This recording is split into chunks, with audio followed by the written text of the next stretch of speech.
Hello বন্ধুরা, রিমার মিষ্টি ব্লগে আপনাদের সকলকে স্বাগত জানাই। আজকে নিয়ে চলে এসেছি একটা নতুন রেসিপি হচ্ছে বাটার চিকেন রেসিপি। তার জন্য নিয়ে নিয়েছি প্রথমে 500 গ্রাম চিকেন, তাতে দিয়ে দিয়েছি আদা রসুন বাটা, আর দিয়েছি স্বাদ মতো লবণ, আর দিয়েছি একটু লেবুর রস। এটাকে ভালো করে মাখিয়ে কিছুক্ষণ রেখে দেবো। এরপর আবার নিয়ে নিয়েছি আরও একটা পাত্র, তাতে দিয়ে দিলাম একটু সর্ষের তেল। তারপর দিয়ে দেবো একে একে বিট লবণ, কাশ্মীরি লঙ্কার গুঁড়ো,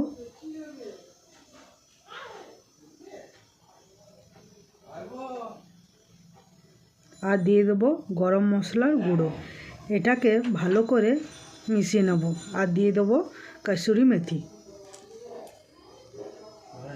এরপর এটাকে ভালো করে মাখিয়ে নিলাম। এরপর দিয়ে দেবো সামান্য টক দই। এটাকেও ভালো করে মিশিয়ে নেব। একটা সুন্দর মিশ্রণ বানিয়ে নিলাম, দেখতেও দারুণ লাগছে। এরপর নিয়ে নিয়েছি কয়েকটা কাজু, পেঁয়াজ ডুমো ডুমো করে কেটে নিয়েছি, আর নিয়েছি টমেটো। এরপর কড়াইয়ে দিয়ে দিলাম সাদা তেল। এই রান্নাটা বেশিরভাবে সাদা তেল আর বাটার দিয়ে বেশি ভালো হয়। আর ফোড়নে দিলাম লং আর এলাচ। তারপরে দিয়ে দিলাম পেঁয়াজগুলো। এরপর পেঁয়াজগুলোকে হালকা করে ভাজবো। হালকা করে ভাজার পর দিয়ে দিলাম টমেটো কয়েক টুকরো। টমেটোগুলোকেও ভালো করে ভেজে নেব।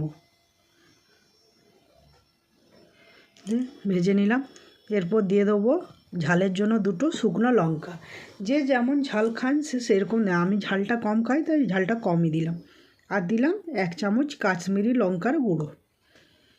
এরপর এটাকে ভালো করে মিশিয়ে নিলাম। এরপর দিয়ে দিলাম কয়েক টুকরো কাজু। এগুলোকেও ভালো করে মিশিয়ে নেব। এরপর প্রায় ভাজা হয়ে গেছে, দিয়ে দিলাম সামান্য জল একটু, যাতে ফুটিয়ে নিই এটাকে নিয়ে, তাহলে হালকা সেদ্ধ হয়ে আসবে। এরপর ঠান্ডা হলে একটা মিক্সি জারে সবগুলোকে একটা মিহি পেস্ট বানিয়ে নেব। তারপরে এইদিকে চিকেনগুলোকে মশলাটা মাখিয়ে এরপর ফ্রাই প্যানে ভাজতে দেবো। তাই মশলাটা ভালো করে মাখিয়ে নিচ্ছি। ওই যে মিশ্রণটা বানিয়েছিলাম ওই মিশ্রণের মধ্যে মাখিয়ে নিচ্ছি ভালো করে। 1 ঘন্টা আমি চিকেনটাকে মশলা মাখিয়ে রেখে দিয়েছিলাম। যতক্ষণ বেশি রাখা যাবে ততই মশলার স্বাদটাও ভালো হবে, চিকেনটাও মশলার মাখানো হবে। এরপর দিয়ে দিলাম ফ্রাই প্যানে তেল, সাদা তেল দিলাম। এরপর এগুলোকে ভাজবো ভালো করে, একদম লো ফ্লেমে ভালো করে ভাজতে হবে, নাহলে উপরটা লাল হয়ে যাবে আর ভেতরটা কাঁচাই থেকে যাবে। যা আমি একদম কম আঁচে ঢাকা দিয়ে দিয়ে ভাজলাম।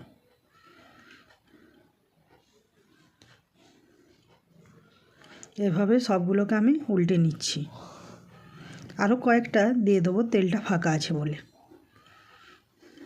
জায়গাও ছিল তাই আরও কয়েক টুকরো চিকেন ওর মধ্যেই দিয়ে দিলাম। এরপর যে পেস্টটা আমি বানালাম সেটাকে চালনা দিয়ে ভালো করে ছেঁকে নেব, নাহলে যে দানাগুলো থাকবে ওগুলো মুখে লাগবে। আর এই ছেঁকে নিলে দানাগুলো মুখে লাগে না। এই যে লাল লাল হয়ে এসছে, তাই আরেক পিঠটা উল্টে দিলাম। এভাবে 2 পাশটা আমি লাল লাল করে ভেজে নেব। যে ভাজা আমার কমপ্লিট। এরপর এগুলোকে আমি তুলে নেব। যে সবগুলোকে লাল লাল করে ভেজেছি। এরপর এই চিকেনগুলোকে একটু ঠান্ডা হতে দেবো, দিয়ে ছুরি দিয়ে কেটে নেব। যে টুকরোগুলো বড় আছে সেগুলোই কাটবো, সবগুলো আর কাটবো না। এই যে, তাহলে কি চিকেনের গ্রেভিটাও ভালো ঢুকবে। সবগুলোকেই কেটে নিলাম আমি।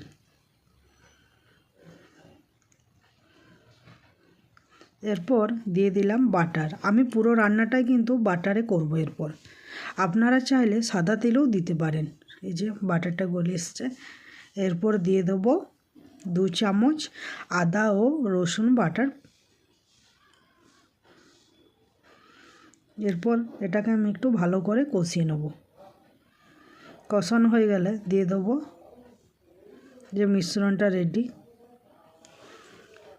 মশলা আমার প্রায় কষে এসছে, তাই দিয়ে দিলাম কাশ্মীরি লঙ্কার গুঁড়ো আর দিয়ে দিলাম একটু জিরে গুঁড়ো আর দিয়ে দেবো স্বাদ মতো লবণ আর দিয়ে দিলাম কাসুরি মেথি। আমি চিনিটাও অ্যাড করেছি, কিন্তু সেটা দেখানো ভিডিওর মাধ্যমে হয়নি, তাই তোমরা চিনিটাও অ্যাড করে নিও। এরপর দিয়ে দিলাম মিশ্রণটা, এবার ভালো করে মিশিয়ে নেব। ভালো করে মেশানো হয়ে গেছে। এরপর দিয়ে দেবো চিকেনের টুকরোগুলো, ভেজে রাখা চিকেনের টুকরোগুলো। এরপর মশলাটা ভালো করে আমি কষতে থাকবো, আর চিকেনটাও তাহলে ভালো করে সেদ্ধ হয়ে যাবে। প্রায় 80% সেদ্ধ ভাজার মধ্যে হয়ে গেছে। যে বাটার চিকেন প্রায় রেডি। বাটার চিকেন রেসিপিটা আপনাদের কেমন লাগলো অবশ্যই কিন্তু কমেন্টে জানাবে। ভালো লাগলে লাইক, কমেন্ট, শেয়ার, সাবস্ক্রাইব করে দিও। আমি বাটার চিকেন এভাবেই বানাই, তোমরা কিভাবে বানাও অবশ্যই কিন্তু কমেন্টে জানিও। আর বাটার চিকেন রেসিপিটা কেমন লাগলো এটা কিন্তু কমেন্টে জানাতে ভুলো না। আবার নিয়ে আসবো আমি নতুন নতুন। এই যে বাটার চিকেন মশলাটা একদম পুরো রেস্টুরেন্ট স্টাইলে আমি তোমাদের সঙ্গে শেয়ার করলাম। এই বাটার চিকেন দিয়ে আপনি লাচ্ছা পরোটা, রুটি, পরোটা, লুচি সব খেতে পারবেন। কেমন লাগলো কিন্তু অবশ্যই জানাবেন।